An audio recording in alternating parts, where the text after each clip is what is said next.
What's up, guys? So in this video, I'm going to be addressing the recent Anton Daniels and Corey Holcomb situation. In full transparency, this is never anything that I take joy in doing.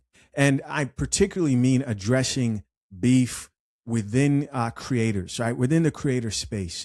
If you've known me and you've been watching me for a while, you know that I rarely do this. And that's particularly kind of difficult in this situation because Corey Holcomb, including Anton Daniels, are two people who I have watched, right? I've told you guys I've attended Corey Holcomb's stand-up, and I've told you guys that I watch Anton Daniels once in a while. You guys have to look at it from my perspective, right? As a 32-year-old man, I look up to a lot of people who've been doing this longer than I have. I've transitioned from watching somebody like Corey Holcomb, and at one point he gave me like a shout out on his channel. I was excited. You know, I told you guys like, oh man, I think I made it. And watching other creators, this is before I was creating content. This includes Anton Daniels and even like MTR. I was watching them before I was ever creating content. And so to come into the space and give my take on drama and beef is always interesting, for lack of better words, because I study a lot of these people and try to see like, what can I learn from this person and how they move? And from a creator perspective, I have respect for a lot of people, especially those who are senior to me in the space. And the other thing guys have to remember is that I don't know any of these people personally, right? There's no one in the space that I text regularly, talk to regularly. I know none of them on a personal basis. No more wasting time. Let's get it. Drink the coffee, it'll make you feel better. Like, I'm going to answer your question. Okay. I'm going to answer your question. It depends on the circumstance. And the interesting thing about it is this. The majority of the people, because you like to use a blanket statement. That's like me saying all black people are stupid.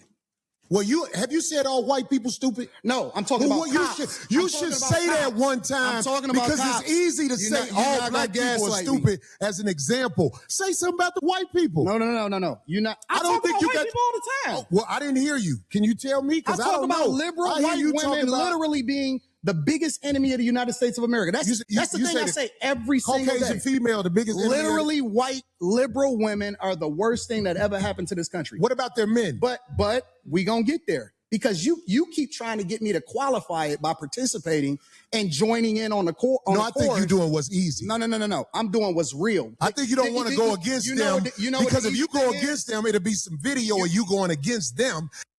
And when I say them, I'm talking about your boss. So here's the thing.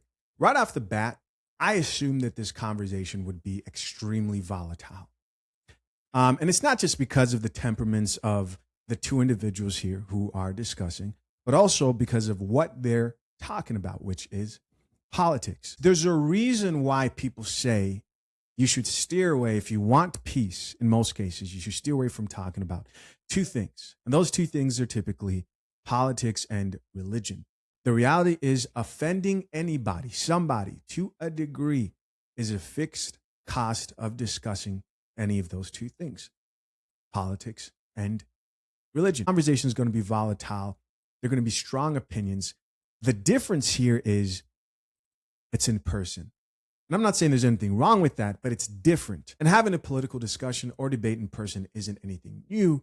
I just think when it's done in person, it changes the gravity of the situation, what's said, the consequences of what could be said and may offend somebody. You guys have seen this done on Piers Morgan and people go back and forth insulting each other. It gets crazy over there. Nevertheless, I do touch on political topics if they seep into like relationships, marriage, and also religious based topics because I'm somebody who identifies as Christian. I'm a follower of Christ. I strive to make Jesus the ultimate authority in my life overall. I'm not some Christian Zionist. I don't care if Jesus is white, black, Asian, Hispanic. And while I do hold more conservative views, especially socially, my faith and hope is not in the Republican Party. It's definitely not in the Liberal Party. It's in Jesus alone. That's where I stand. I'm a follower of Christ before anything else, before being black, before being a husband, before being a father, anything else. I think it's important to establish that just so you guys know just where I'm filtering all my thoughts and opinions. Let's keep listening. I don't have a boss. We say that. We say that, but here's the truth. I don't have a boss. It's a reason you go after black males or black people quicker than you will go after white males. What are white males responsible for in this country as the downfall I'm an of equal it? accountability smoke giver. I talk about everybody. I'm just saying, I ain't heard you talk about white men since you've been up here. You ain't been listening. You ain't been listening. I've been listening to you. No, you haven't. I hear you You taking don't have the capacity to be able to listen because you're too busy. No. You got me wrong. You too busy. My capacity that you just criticized, that's an opinion. Here's the fact. Have you said something about Caucasian males and how they destroy this nation? Well, what did I miss? Let's slow down because you talking loud, but you're not saying a lot. No, you talking loud, and you still talking around. What did the Caucasian male do to America to bring it down? I'm not getting into that. You dancing around it. And that's why I lose respect for you when you start dancing and kissing Caucasian males' ass. But I don't. Don't do that in front of me because I'm not an ass kisser of nobody. Yes, you are. You suck the black people right now. You doing the easy shit. What you do, let me tell you what you do. Nah, see, ain't nobody let me tell you something, homie. Ain't nobody gonna tell you. I don't tell you. I don't suck dick. Yeah, you do. So fix you doing that. it right now. I don't. You doing it right now. Homie. So right here's where everything went left. And part of the thing I was wondering here is, was this beforehand supposed to be a discussion or a debate? Because here's the thing, when it comes to having political discussions or discussions surrounding religion, people can get very charged, right? People can get very charged emotionally. Could be anybody. And one of the things that usually typically helps bring some structure and can sort of rein back the potential chaos that can come from someone being offended is a moderator. Maybe she was supposed to be the moderator, but there's no moderator who's handling this conversation.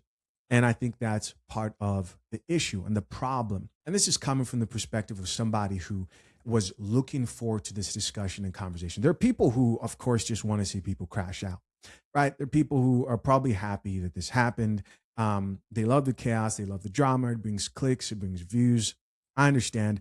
But overall, I think this is where the fruitfulness of the conversation was lost. And because I've seen this, I know that both parties shared that they felt very disrespected during this dialogue. Let's keep watching. This channel is sponsored by FathersHaveRights.com. What would you do if the mother of your children tried to accuse you of something horrible? Not because you actually did it, but because she wants to alienate you from your kids. The truth is, this happens more often than people would like to admit. An accusation, no evidence, no witnesses, and suddenly you're fighting to prove yourself innocent just to be a father again. CPS investigates, but the police find nothing. But the damage has already been done. That's what happened to Marcus Hill, a working father of two who spent months being accused, investigated, and humiliated, all for something that never happened. But instead of breaking down, Marcus stayed patient. He documented everything, followed every order, showed up to every hearing calm, collected, and prepared. And when the truth finally came out, it wasn't luck. It was strategy. The judge saw the evidence, saw the consistency, and saw right through the manipulation. You see, Marcus didn't just clear his name, he won back time with his kids. That's why FathersHaveRights.com is creating the Custody Prep Guide for Men, presented to you by expert attorneys to help fathers know what to do, what not to do, and how to protect themselves at every step of the custody process. Click the link pinned to the top of the comments, join the waiting list for the Custody Prep Guide for Men. Believe me when I tell you. I don't do that. I don't do that. Listen. So don't come at me with no shit. I'm going to give you the same energy you give me. Let's switch seats. Switch seats. I'm with it. Homie, I don't do no sucking shit. I don't do no sucking shit, homie. I don't about none of I tell you what dick sucking shit, because that'll go bad. Call it what you want. I don't do no sucking, you homie. say a lot of shit. What either? You okay, but that gay shit? Oh, you talk about what you talk Hey, homie, I tell you what. I'm right here. Don't sucking shit. Don't sucking shit. So I'm just going to be honest and share you exactly what was going through my mind when I was watching this. I was confused because what I saw was Corey Holcomb say to Anton Daniels that you kiss the white man's ass, right? And when I heard Corey Holcomb say that, I thought, okay, there's a big chance here that Anton Daniels might take that as disrespect and might respond with something equally disrespectful or may increase that disrespect. That's exactly what I thought, right? That's exactly what went through my mind while I was watching this play out. I'm right here. Don't put sucking shit. Don't put sucking shit on. I'm from Detroit. Dick again. I'm right here, right now. All right, that's what I'm saying. I'm gonna respect you. Dance around it. Dance around it. No. I'm gonna I don't do sucking shit. I'm gonna respect you because it's your platform, and I flew out here to have a conversation. We good. But you're not bossing up on me. Yo, we good. I did all. I don't You can sucking put the shit. microphone right down, right now, and go on back. Sir, no, sir. Homie, you just running your mouth. I'm not running my mouth. You You running your mouth. I don't do this shit for the internet. You doing it for the internet. Now, if you want to say your time, no, hold on. If you want to I'll say show you I ain't doing it for the internet. If you want to say Anton, listen, don't disrespect me like that. If you want to say Anton, don't disrespect me like that, I'll respect you. But don't boss up on me because you said a lot of shit to me today that I don't with either. But I let that shit ride because you don't know me. You don't know me. So I'm going to extend the same respect to you. You called me out of my name. You said some wild shit, especially with regard to how would it call this out his name? I'm telling you that you did. You can't tell me how I get. Am I the just be honest with me, man? Am I the only one who thinks that this was just a loss across the board? Maybe I'm being selfish, and I was looking forward to this discussion, but after this, it was just downhill from there. Of course, you guys are seeing the rest of this video. There's a quote. In fact, I don't even know if it's a quote, but I think it and say it all the time, which is, "When words fail, violence speaks." That's the reality of life, especially when two men are having a disagreement, right? There's always that underlining threat of violence. Only the most naive man does not know that. Now, violence, when it comes to disagreements, doesn't always have to happen. However, most men have that line. And when you cross that line, then violence is a very real possibility. For some people, that line is wide, meaning it's easily crossed. You do the slightest thing that sets them off. We call those people inmates. But most men have that line. I think it's healthy to have that line. And when you cross that line, violence is a real possibility. So let's go back to this situation. Playing this all over again in my head. Obviously, the line that Corey Holcomb believed that Anton Daniels crossed was the D line, right? Which I was initially confused by. I was confused by that because to me, it was no different from what he said to Anton Daniels. Could you say that it's worse? Sure. But initially I thought this is no different. Later on, and this is what I took out of this, is that Corey Holcomb interpreted those two insults differently. In his mind, and this is only based on him clarifying this later on in the video, what he said to Anton Daniels wasn't gay, right? Didn't insinuate any type of like homosexual insult. But what Anton Daniels said to him, he felt did. To me, I saw them both the same. That's just the honest truth, right? If I'm going to be honest with you, I needed that clarification to understand where Corey Holcomb was coming from. And I'm glad he clarified that because it helped me understand the situation a little bit better. I also do believe that he didn't understand from what it looked like that Anton took what he said as extremely disrespectful. And we'll see that as we keep watching here. I have some more stuff to say. Let's keep watching. I got a question for bro. Okay. No. Hold on 1 second. Hold on. We just getting loud. I ain't gonna get loud. Then don't switch seats. No, This my show. This cool. my show. That's cool, but I take that shit as a threat. Okay, well, it is a threat if you calling me sucking. I don't suck. Man, f- what you talking Dick suck. about? If you want to get back to the conversation, ain't no, because you ain't gonna do shit. Because you're not gonna do Come shit. at me, dick sucking You're shit not again. gonna. You're not gonna. Come at me with. See, I again, nigga. We can go out back. I We can go out back right now. I'm with it. I bet you won't say that shit. We can go out back right now. I got money for all this. Whatever. I got money too. Don't nobody fuck about that shit. Hey, homie, No, look, it's just not respect. I ain't falling for that. I ain't falling. Dolly, get out the way. Don't get in the way of this. Let me tell you something, homie. I ain't got to go out back right now because we got to go out back to lead this month. But I'm saying that this fucking shit, watch that. That's all I'm saying. And if I don't say it how you like If you want to okay, get back to the but conversation, we can get back to the conversation. But just know, I'm not listening to that shit, bro. here. I'm not listening to none of that shit. If you want to get back to the conversation, Long as you we can know. get back to the conversation. Long as you know. Bro, you not Because that ain't you not that tough. Everything straight. Ain't nobody saying I'm sucking no more. Everything straight. For sure, for sure. I got a question for bro, though. And I'm gonna respect him on that. Yes, sir. Yes, sir. He said what he said, so I'm gonna respect him on that. Yes, sir. Yes, sir. So, question: Given that black people are on the Democratic plantation, what do you say about the use of Christianity to make slaves out of black people?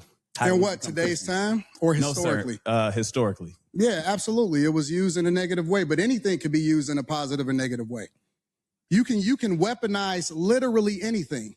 Corporate America, for example. You can use the internet in order to push out propaganda, or you can use it to communicate effectively with the people. You can use money to manipulate people, or you can use it to help people.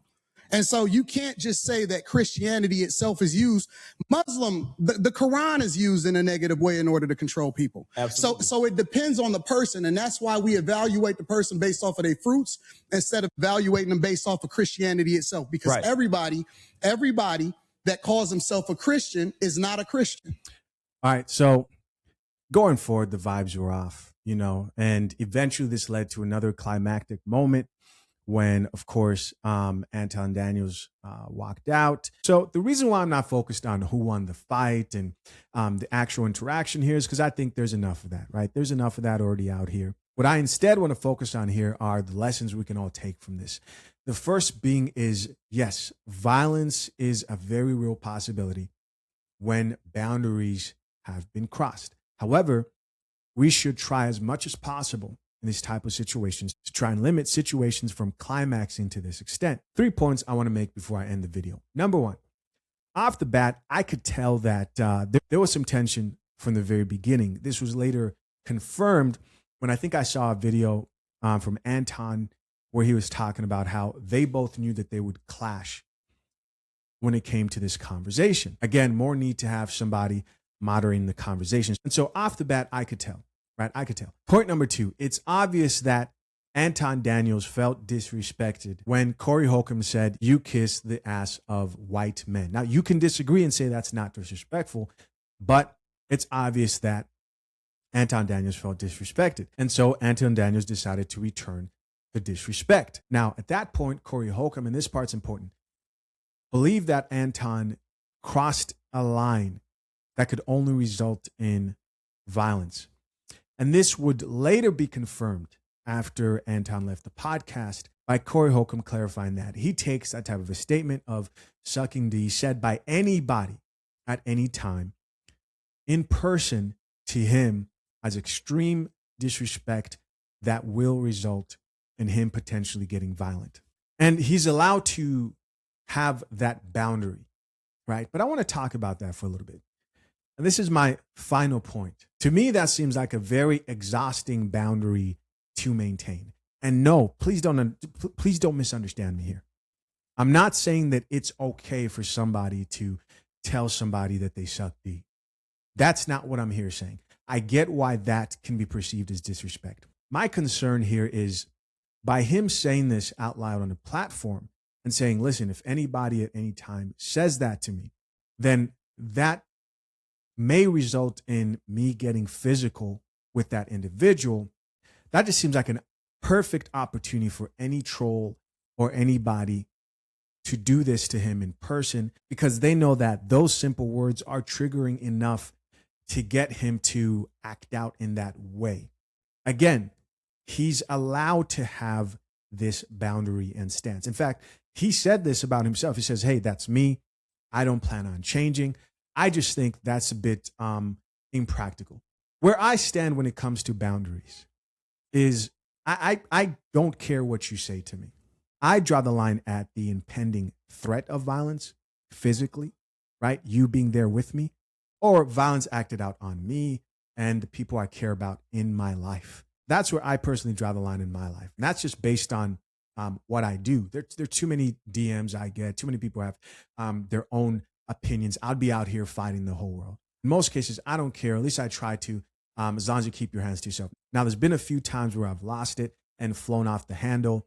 And that's the other thing too, man, is these type of situations reveal who you are and you know yourself better. There's certain situations where your body reacts before your mind does, and I've been there. Maybe this is what was going on here. But my final point was when I heard Corey Holcomb go into detail about the principle of, if someone says this to me, that's just where it's going to go. That seems like it would be an exhausting principle to have in your life, especially in the time and day we're in now. You've got a bunch of trolls out here and you can't fight the whole world.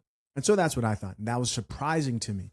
What was also surprising to me is, I view Corey Holcomb as someone who is probably, if not the most polarizing comedian of our time. And if you're unsure of what that means, it just basically means he brings out strong opinions in people, right? No one's usually in the middle. It's either they hate him or they love him. I remember when we went to see him live, I was laughing, I was enjoying the show, and the rest of the people were upset from beginning to end. And so knowing his comedy and his material, which I enjoy, by the way, it was also surprising for me to see him get offended here in this interaction. I didn't see that coming as well. Of course, guys, curious to know, what do you think? Hey guys, as always, I appreciate you for checking out yet another episode of the Coffee Pod. To my currently engaged or soon to be married men, if you need a prenup and would like a guide that shows you how to get a solid and legally binding prenuptial agreement, hit the link into the top of the comment section and access your guide at fathershaverights.com today.